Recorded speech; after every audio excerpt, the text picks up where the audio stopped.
All right, all right, all right. This is Dr. Hernando Carter, board certified internal medicine physician, coming to you live from Birmingham, Alabama.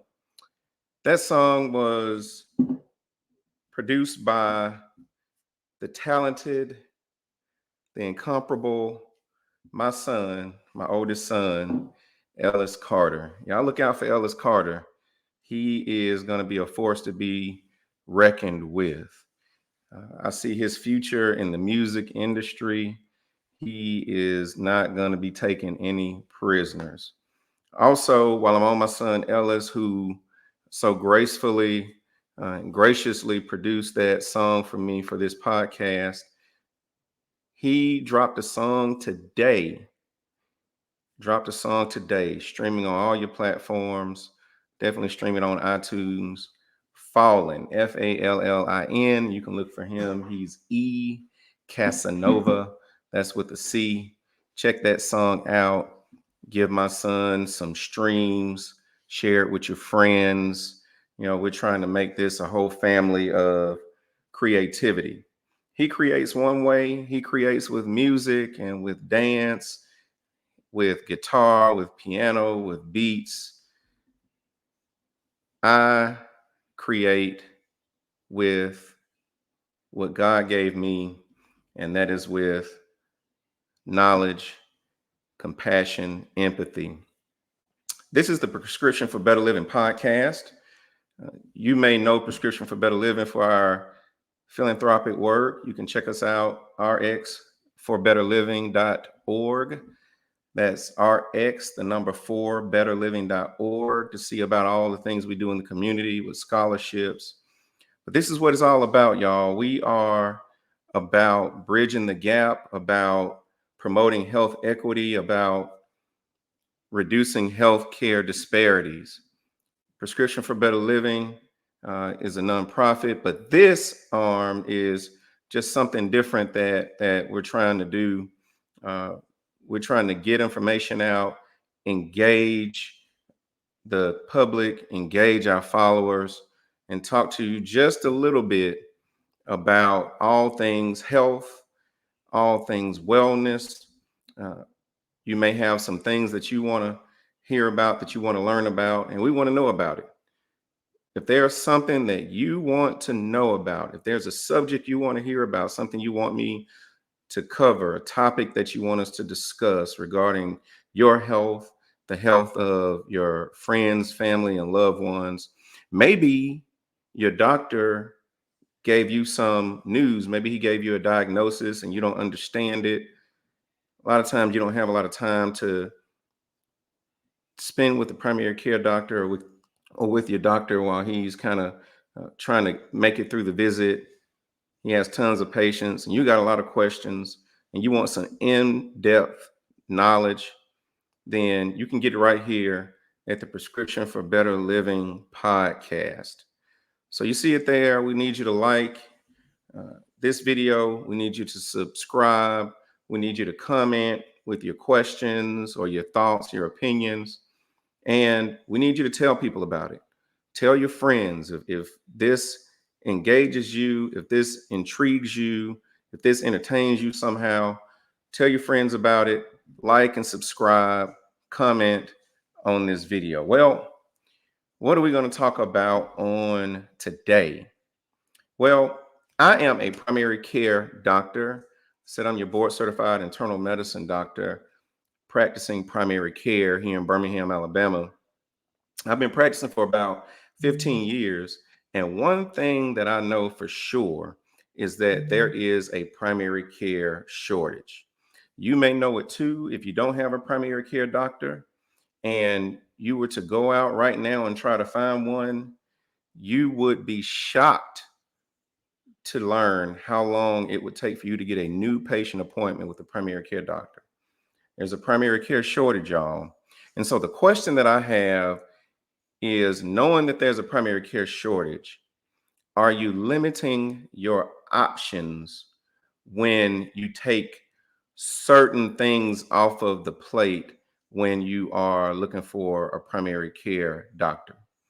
You know, a lot of times as consumers, and we're in a consumer society, we want things just a certain way, right? When we are looking for a restaurant, we know that we want to eat on this side of town and not that side of town. We know that we want to have a certain ambiance in the restaurant. We know that we want the lighting to be such a way. We know that we want all of the accoutrements that come along with just fine dining. We want to feel exclusive. We want to be in a place that maybe looks swanky. You're going out on a date, going to a lounge with your boo thing, and you want it to have some nice plush furniture. Well, nowadays that's what people want when they go to the doctor. They want to go somewhere that where the environment looks nice, right? So a lot of times, I will hear people saying, well, I don't want to go to that clinic to see Dr. So and so because that side of town may be a little rough. Yeah, he's a good doctor, but his furniture looks a little old. And when I go to the doctor, I want to be in a place that looks, exclusive or looks chic, right? Sometimes people may say, well, that doctor's office, it's crowded. It's too crowded for me. He has a lot of patients. I don't like being piled up, one on top of the other. There's a lot of things. And then when you're looking at a doctor, when you're trying to find a doctor, a lot of people have, certain specifications for a doctor that they want. They have a certain age doctor. Maybe I don't want one that's too old, or I don't want a brand new doctor, somebody that's too young. Some people say, well, I don't want to see a male doctor, or I don't want to see a female doctor. Some people have preferences. Hey, I'm a black person. They say I'm a black person. I maybe want to see a black doctor. And so, people, again, in a consumer society where you have choices, you can go to the restaurant, you can go to Burger King and have it your way. You can go to your favorite restaurant. You like chicken wings. I'm a lemon pepper wing guy myself. Birmingham has a lot of great spots to eat, and Birmingham is the capital of chicken wings. Thank you very much. But you like your wings, lemon pepper all the way, fried hard, all flats, and that's the way you want it. You want to go to the restaurant and order your burger, you want it well done. You don't want the pickles and the lettuce and the tomato on the burger. You want it on the side. Oh, by the way, can you cut my burger in half for me before you bring it out? That's the way we do. We go order our coffee.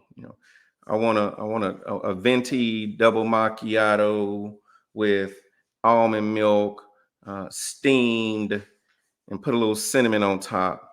And that's how we want to choose a lot of times our healthcare providers. And I'm being a little extra, of course, just trying to add to the point with a little extra effect, but you get my point. We're used to having choices, and a lot of choices from which to pick from, but we're also used to fast service, right?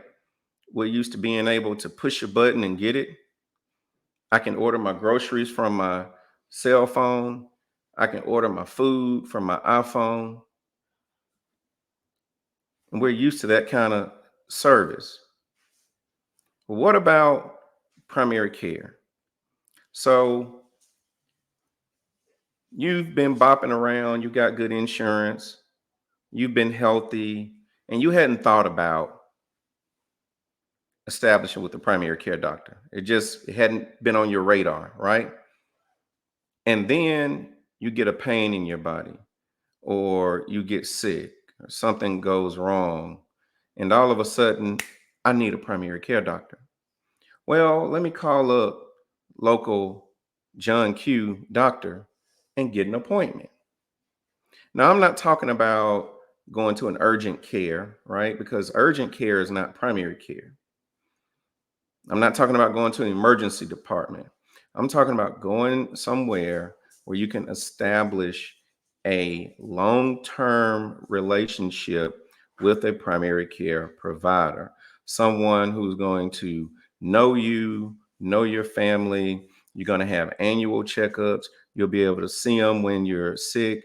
They'll be able to guide you through things. They'll be there when your children are born. They'll be there when you get married. They'll be there to console you if a loved one dies. When you get the job, they'll celebrate with you. If you lose the job, they'll mourn with you. They'll encourage you and pick you up. That's a primary care doctor. Somebody you can trust. Somebody, when you get some bad news, you want to go and talk to them. If you go see another specialist and they give you a negative diagnosis and they're recommending that you do treatment A or treatment B, you say, I want to go talk to my primary care doctor, whom I trust. That's what primary care is. So you've been bopping around, doing fine, hadn't thought about going to the doctor. Then, doggone, my knee hurt, it swelled up, something. Let me go and get an appointment with the primary care doctor. So you go on Facebook. Hey, y'all, looking for a great primary care doctor. Who do you see? In search of a primary care doctor. Who do you recommend? The comments start flowing in, rolling in. Oh, I see Dr. So-and-so. Oh, I see Dr. Carter. Oh, I see Dr. Jones. Oh, I see. So you call them up. Oh, this person's really popular. Let me research them. You Google them. 5 stars. Great comments. That's who I want to see. Next morning, you call Dr. John Q's office. I'd like to get an appointment, please. And you're thinking they'll say, okay, come by tomorrow or come by next week. And they say, sure, he can get you in 6 months. Or, yeah, he can get you in next year for a new patient appointment. Uh-oh, I waited too long. So that is the primary care shortage. So why is it that when you try to call and establish with, and I'm talking about a primary care doctor that's well known in the community, that has a good reputation, that is known for having a great bedside manner, that's known for taking care of his or her patients with the utmost care. Why does it take so long to get a new patient appointment? Now, you hear I said a new patient appointment because if you are having the same problem, your knee hurts, your head hurts, and you already have an established relationship with a primary care doctor, you won't have to wait 6 months to a year. If you call your doctor up and say, I'm sick, I need to see you. In most cases, they can get you in, work you in the same day, next day. But it's different if you have a problem and you're calling to establish as a new patient with the primary care doctor. Well, why is that? In this area around here, the average primary care doctor who's worth his or her salt, who's been practicing for, several years, they are likely to have 2,000, 3,000, 4,000 or more patients for one doctor. Now, if you think that the average workday is from 8 to 5, and let's say, this doctor starts seeing their patients around 8 a.m. and they go up to 5, on average, the average doctor is going to be able to see in this traditional care model is what I'm describing. And there are different kind of care models, and we'll go through that. But in the traditional, what we call fee for service model, meaning that you come in, present your insurance card, you pay your $20 copay or your $30 or your $50 copay. The doctor sees you, provides the service, and then you don't have any other charges, but he bills your insurance each time he sees you. That's fee for service, right? So in a traditional fee for service model,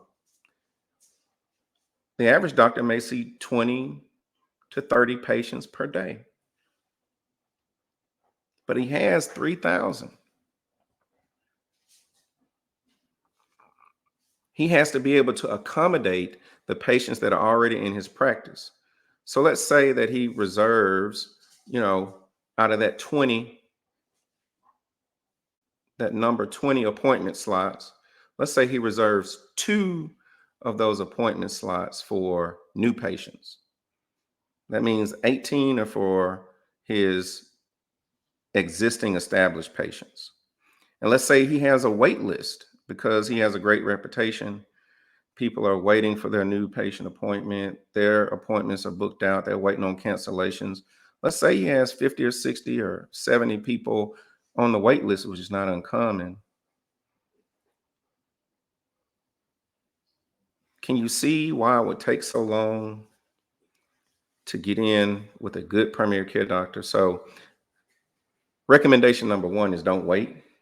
If you know you don't have a primary care doctor, go ahead and establish now. Go ahead and schedule that appointment. Don't be intimidated by the wait time, because a lot of times what I'll see is that patients will say, well, I wanted to schedule an appointment with you, but they said it was a 6-month wait, and I didn't want to wait that long.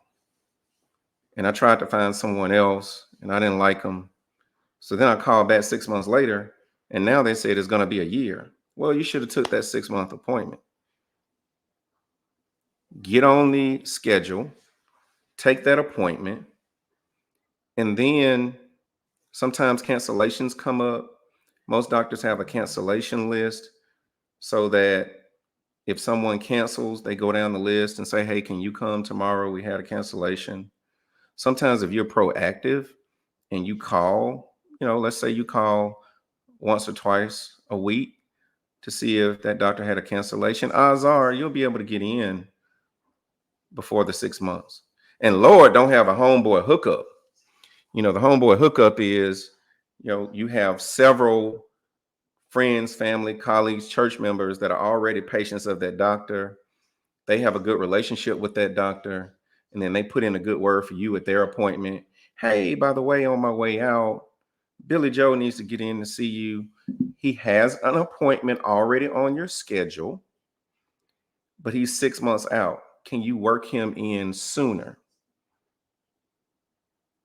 And a lot of times the doctor can do that, but most times you got to already be on the schedule.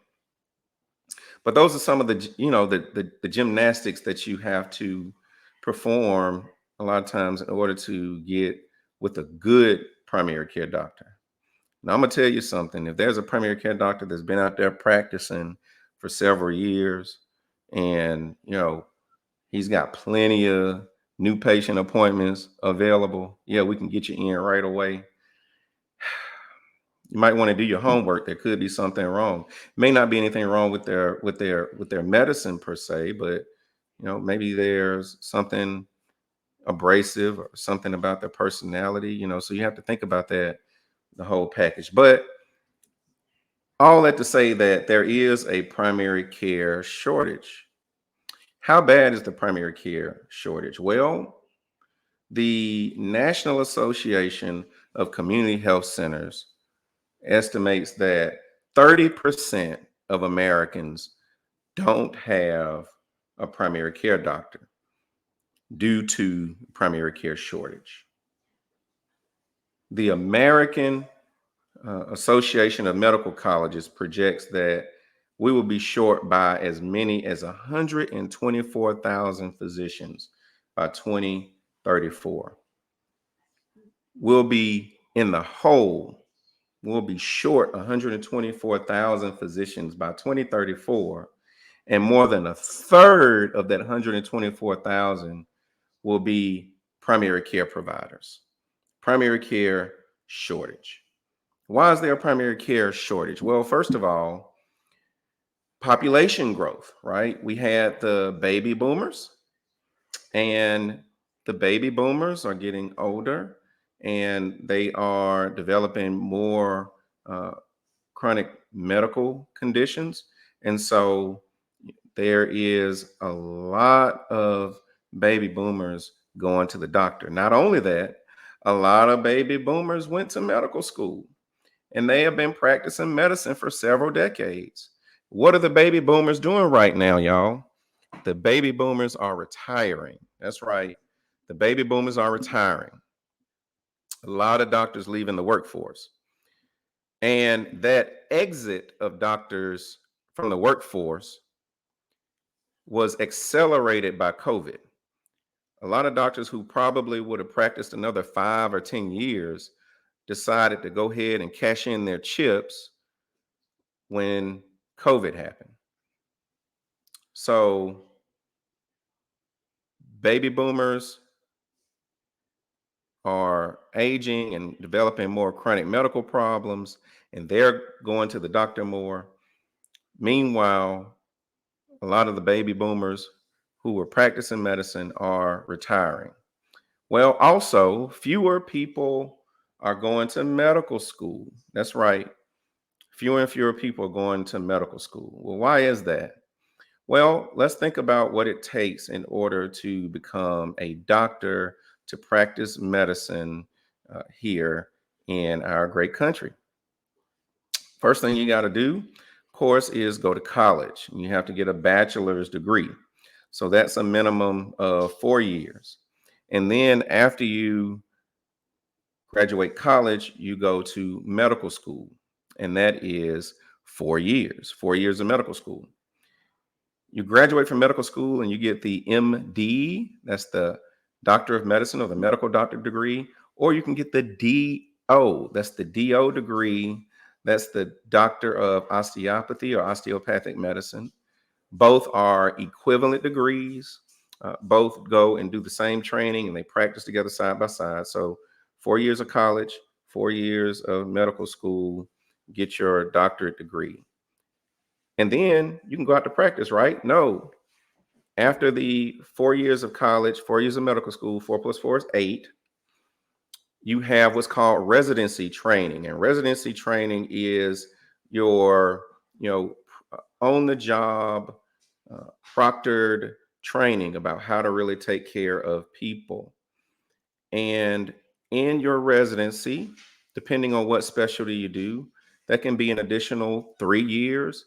Some are 4, some are 5, depending on what people do, what they decide to specialize and then subspecialize. That can be an additional 6, 7, 8 years of training. So that's a long time. 4 plus 4 is 8.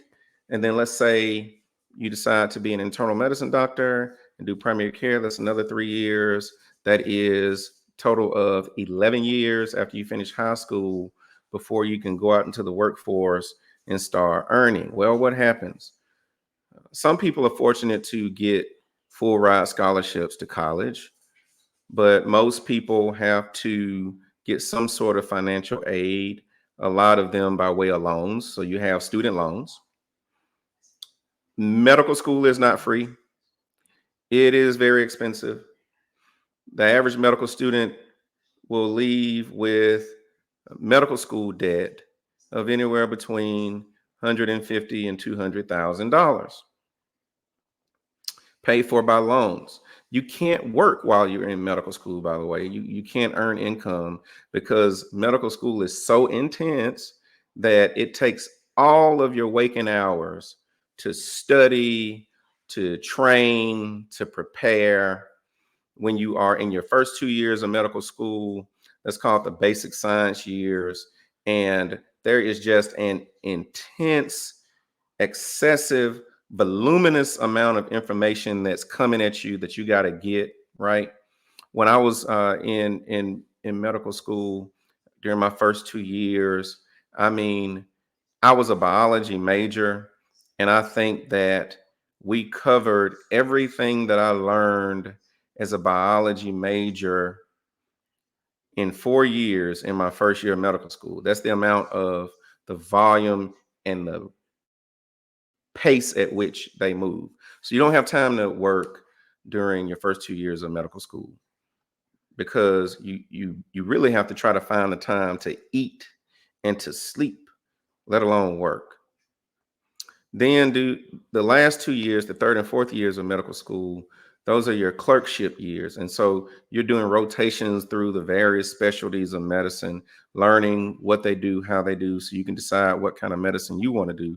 But you are an integral part of the team. They really rely on you as a medical student to help them get the work done. And so, as a third and fourth year medical student, you're in the hospitals or in the clinic all day, just like a real job. So, you can't go to a job because you're there all day from the sunrise to the sundown. You take call, you sleep in the hospital just alongside with the residents. So you graduate medical school, got your degree, do residency, and residency residents on average work about 80 hours per week for 3 or more years. Now, you do get paid as a resident. You don't get paid a six-figure salary. So while you have been accumulating all of this debt and all of this studying and missing out on your social life and stressing out while all of your other friends are entering into the job market fresh out of straight out of college, and they're taking trips and they're getting married and they're having babies, your life is on hold for 11 years. So what's happened is that the draw, the allure of being a doctor has diminished because people have realized, the people who are in it for the money and in it solely for the money have realized there are a lot of other ways that I can make good money, make a lot of money, and not have to go through the stress and the heartache that doctors have to go through in order to practice in their specialty. So, not only that, do you know that doctors haven't had a pay raise in decades?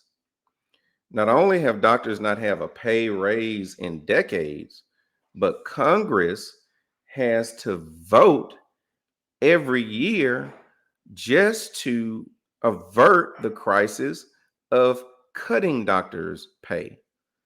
So if you think that the doctor crisis is bad now, remember I said 30% of Americans don't have a primary care doctor.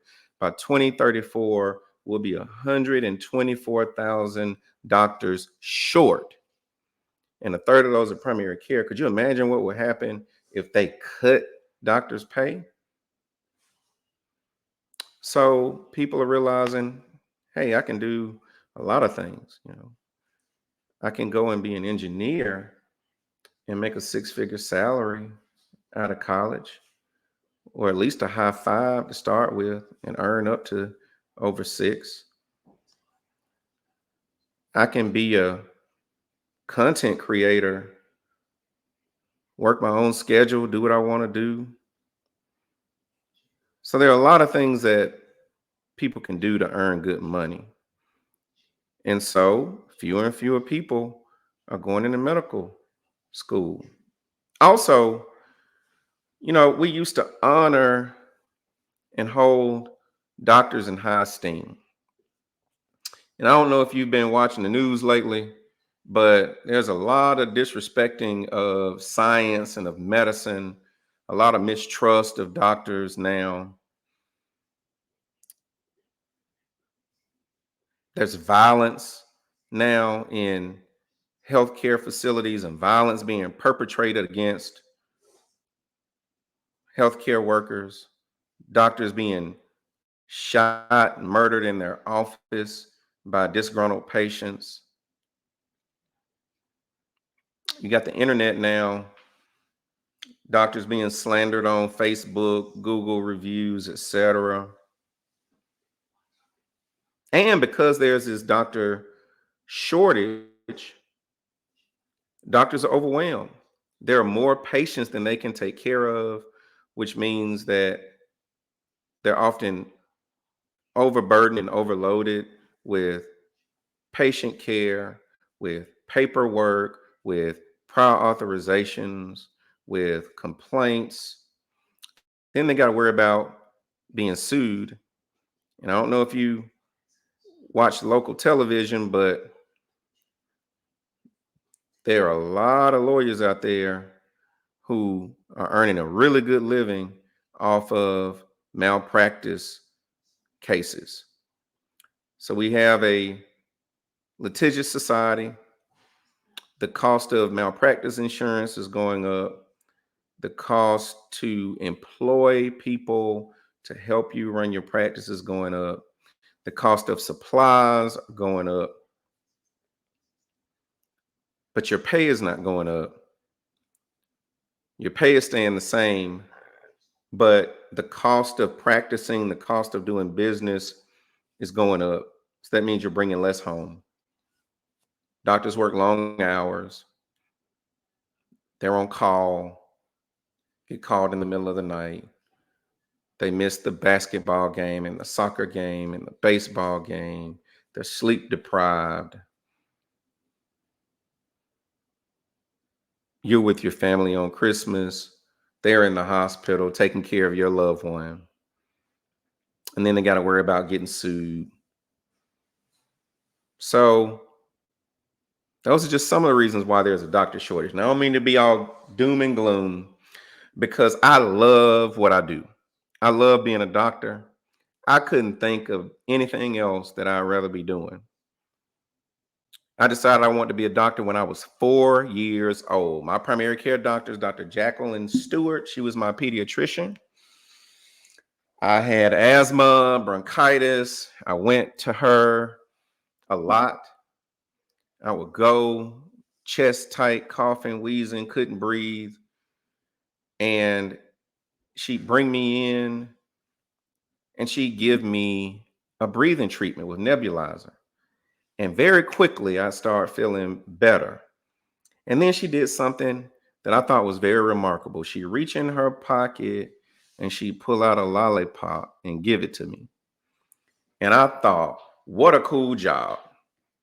You get to help people feel better and you get to give them candy. So at 4 years old, I said I was going to be a doctor. So I wouldn't do anything else. I love it. Don't get me wrong. I'm not sad. I'm not hurting. I'm making good money. But I'm just trying to explain to you why there's a doctor shortage, and there's definitely a primary care doctor shortage. And out of all the doctors' salaries, remember I told you that salaries have not gone up in decades for doctors in terms of reimbursement.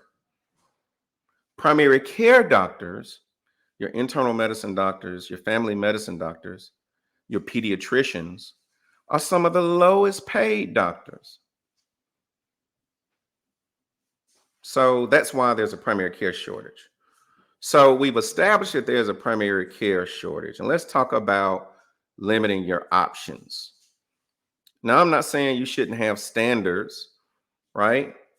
But I'm saying that sometimes there gotta be a little give and take, right? If there's an awesome doctor, if there's an excellent doctor, has a great reputation, give him a break if the furniture in the lobby is a little bit raggedy.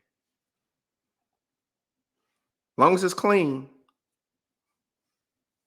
If you go in the exam room and the exam room table is a little wobbly, or maybe it has a little tear in the cushion, don't just dismiss that doctor. I've heard people leave a doctor, a good doctor, that they said took good care of them, was respectful and courteous, and had compassion and empathy.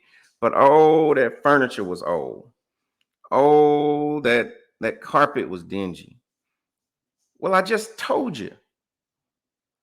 Maybe his money isn't going into new furniture in the lobby, but maybe it's going into paying a livable wage to his employees. Maybe he's giving them bonuses, Christmas bonus, holiday bonus. Maybe he's matching their 401k contribution, trying to take care of his people with flat reimbursement rates and rising overhead. So give him a break. If he's a good doctor, she's a good doctor. And y'all know y'all hard on black doctors. Lord have mercy.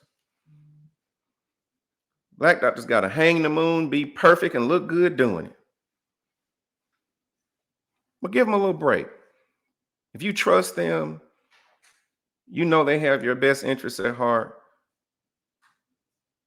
Again, they're courteous and compassionate. They're competent. Give them a break. This is the other way. So, with all of the things that I told you that are going on in primary care, with the demands and the stress of primary care, a lot of primary care doctors, mid career and later, are deciding to leave the traditional care model and go into something that's called concierge medicine. Concierge medicine. There are other terms or titles for it. Some people say VIP medicine, and there are different models. There's what we call DPC or direct primary care. And in this model, you pay the doctor a fee to be a patient. It's like a retainer, right? Or like a subscription fee. You say, in order to be a part of this practice, or the doctor says, in order to be a part of this practice, you have to pay me a fee. Maybe it's $70 per month. Maybe it's $100 per month.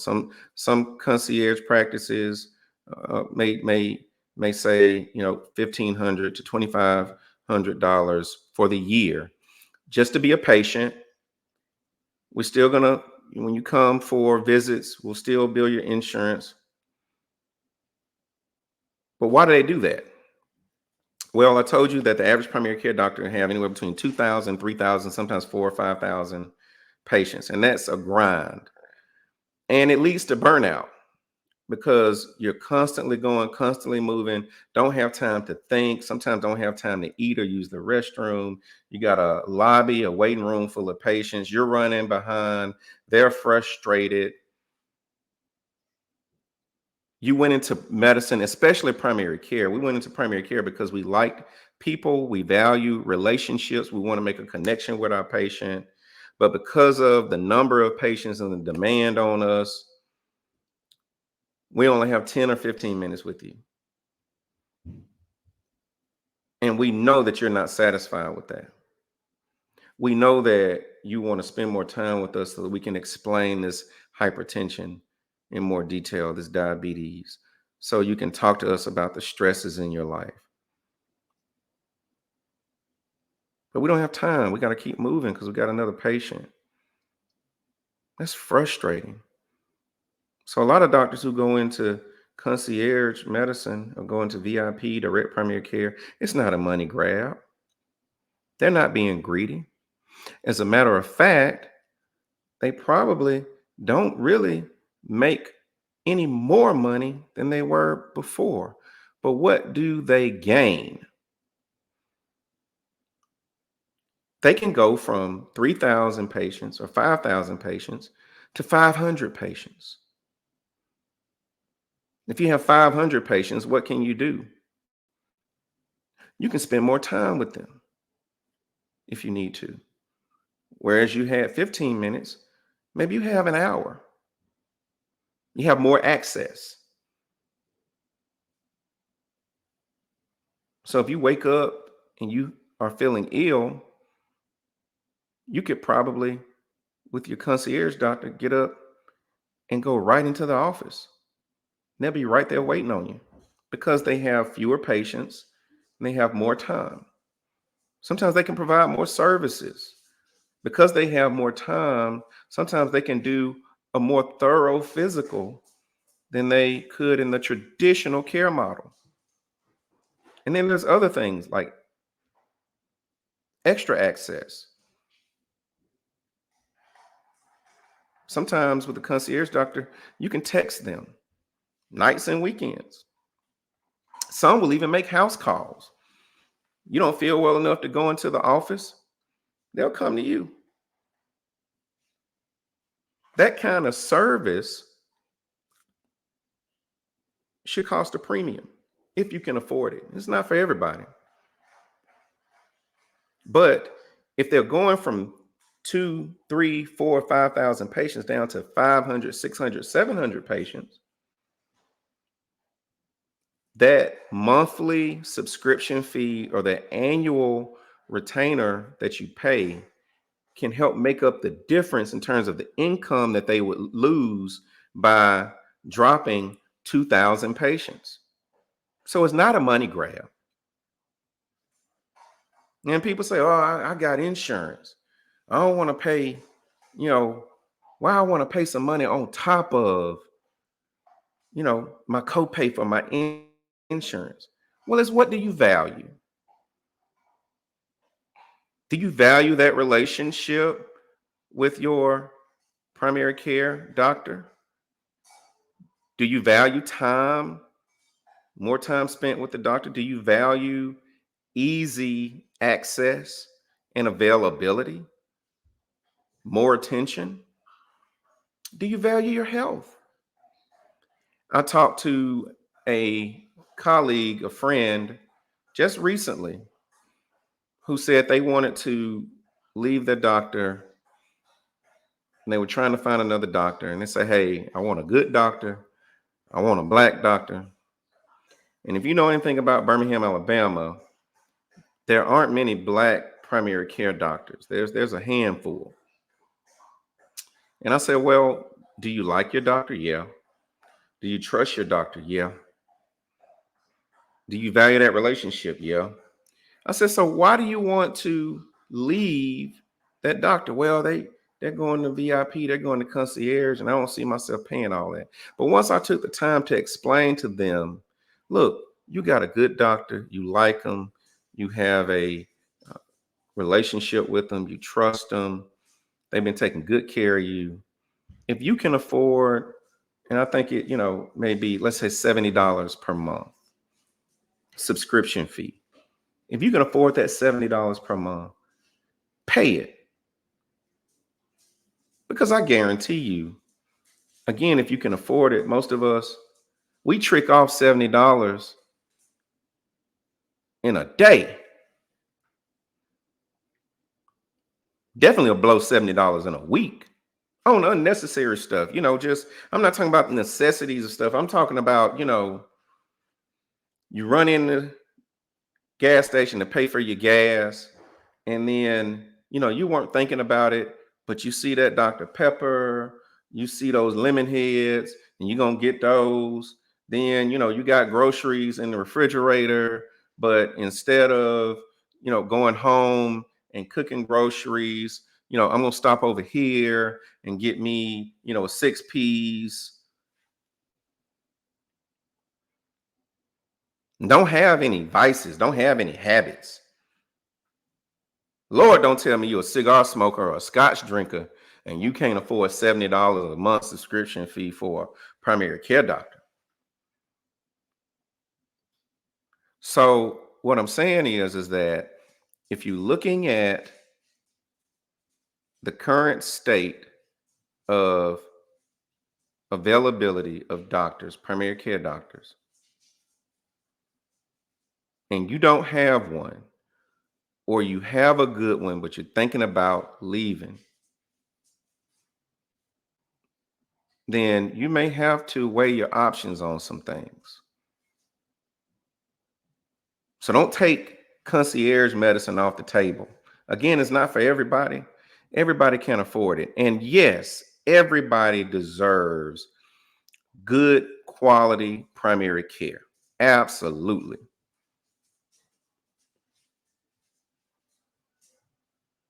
But what I'm saying is that why take entire options off the table knowing that there's a shortage? Because then what happens? You just don't have a doctor.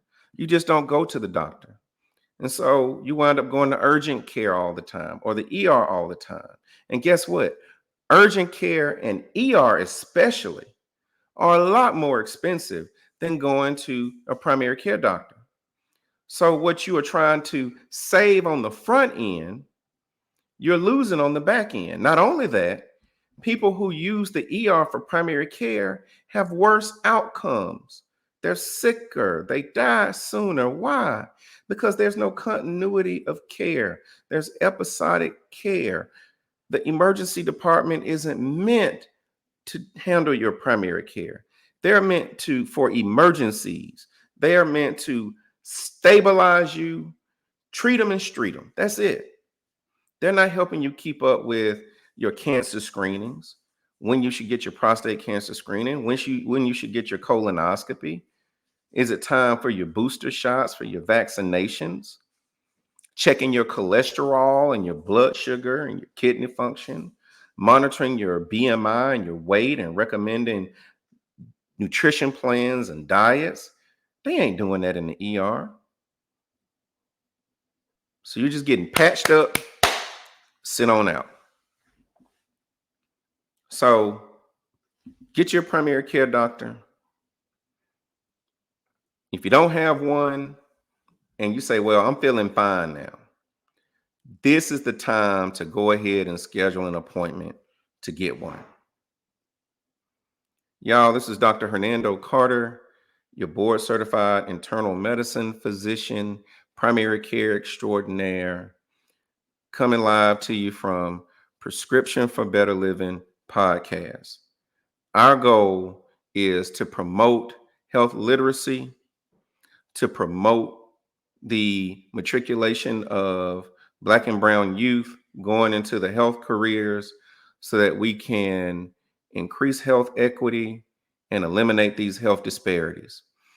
If you liked this segment, if you liked anything that I said, like this video, subscribe to our channel, comment on the video, share it with your friends, tell everybody about it, scream it from the mountaintop, let them know, hallelujah, Dr. Carter is here. Until next time, y'all, Dr. Carter, peace out.